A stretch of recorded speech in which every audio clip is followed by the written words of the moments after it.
Hi, so today we're going to look at basic masking in Photopea or Photopea, or however you want to pronounce it, Photopea.com. It is a free tool, and I've cropped mine so you don't see the ads in this video, but there are ads in it, so be aware. We are going to we're going to create a mask. We use masks a lot like you would use masking tape. We can use them to hide parts of our image. It saves us from deleting. A lot of times, if you want to change out the sky, people think, okay, I'm just going to delete it. I'm going to erase it. And that's destructive. We can't undo that once we do it. But creating a mask, we can. We can fix things, we can adjust things. So I'm going to grab my quick select tool here. And we're going to click now. This is where, if you've used Photoshop, you're going to see that Photopea can kind of be a gamble using the quick select tool, because I clicked it and it got some extra that I don't want. So I'll go in and clean that up.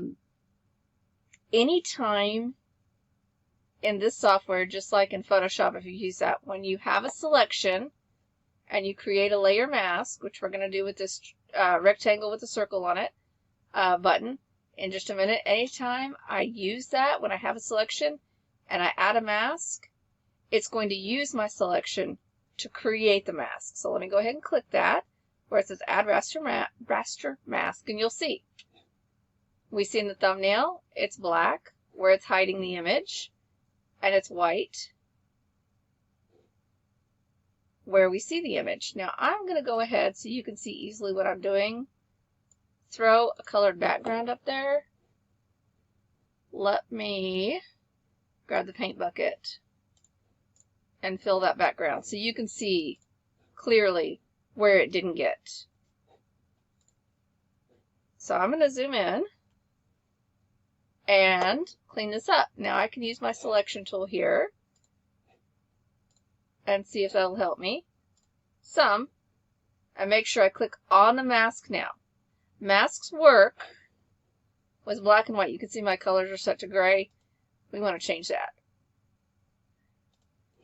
They work with black and white. Wherever it's painted black, that's what it's going to hide. Wherever it's white, that's what it's going to show. So I'm not painting purple here. Remember, my purple is already on the background. I'm just working with the mask. Because you'll see if I turn that purple layer off, it's transparent. And you see how I had a selection, and it doesn't let me paint outside the selection. It can help stop me from putting mask where I don't want it and things like that. And we even have this little tiny area right here. Oh, see, that's a big thing. Let's drop that. And try clicking right there. Oh, no. Let's try a smaller brush. Sometimes selecting, there we go. It just wanted a smaller brush and it grabbed it. Sometimes that can help with the quick select tool. The size of your brush does affect. Oh, look at that. See, I painted on my picture, not the mask. If you accidentally do that, Control Z will undo it.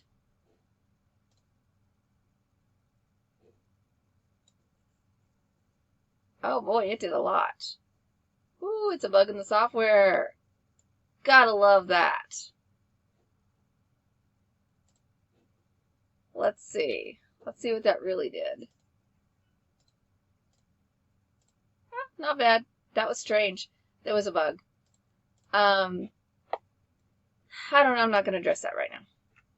I'm just going to get the big ones. I don't know what I'm going to do with that one right now. But this is pretty much it. You are just cleaning up after that, because you can see. Let me drop that. Control D drops your selection. Ooh, nice. It got just what I wanted. Oh, there I go. See, I accidentally drew on the picture again. So we Control Z to undo that. Ooh, I really don't like how that does that. There is definitely a bug going on here. And I know you guys can see it too, because it's like taking way more away than what I want. There we go. That was a strange bug. But it seems to have worked itself out. Something in the redraw there. This app is a little buggy. So do be aware, if it totally wigs out, Usually your file is fine. I mean, it's free, so you know, it is what it is. But save it as a Photoshop document. It'll save it to your computer. Always save in this one as a Photoshop document. Save it as a Photoshop document. Just close the document out. You don't even usually need to close the whole site out.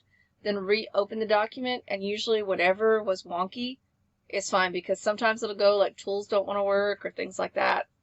Just save, then reopen the file, and usually all the bugs are gone.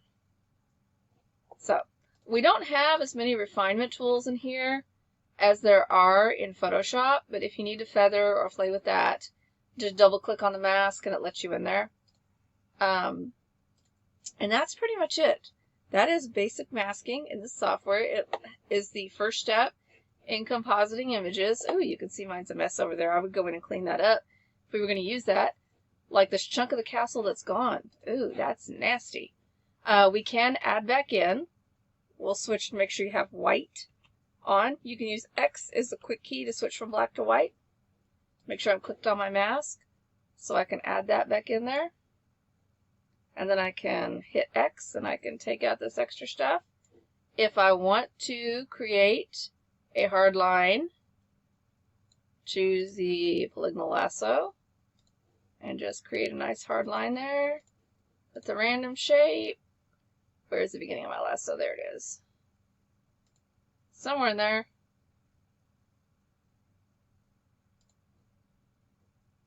Oh, come on. Where's the beginning of the lasso?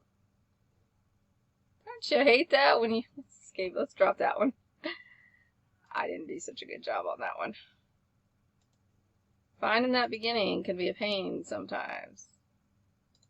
There we go. And then grab your brush. And now I'm on black, so I want to hide those little leafy things that are sticking out right there. There we go. Control D drops it. Get that little bit right there.